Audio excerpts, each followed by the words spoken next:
phrase because back in 1964, the U.S. government officially declared bourbon as our national spirit.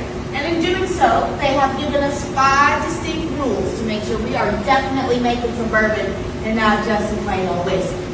So rule number 1 for us here is that our mash bill has to be made up of at least 51% corn, which I am sure you guys can see up top here. We got that plenty covered, right? So this recipe is the one that we are using the most for majority of our products. We do have a few expressions where this recipe differs. But for the most part, we are rocking with that 72% corn, 18% rye, and the 10% malted barley. Which I know it doesn't say it up top there, but malted barley is a key ingredient for us during this process because malted just means it's already fermented. So malted barley releases an enzyme that is called amylase. All that amylase really is just some fermentable sugar. So when we go ahead and we add the yeast to this mash bill, the yeast actually gobbles up all that amylase. That is what kickstarts fermentation for us.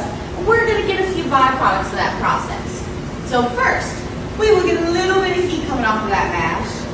Now, we will also be getting a little bit of CO2. I've got 1 tank in here. We've got to be real careful about sticking our faces in, okay? So just don't get too excited. Just be a little careful. And then, of course, we've got that good old stuff we're looking out for, that ethanol.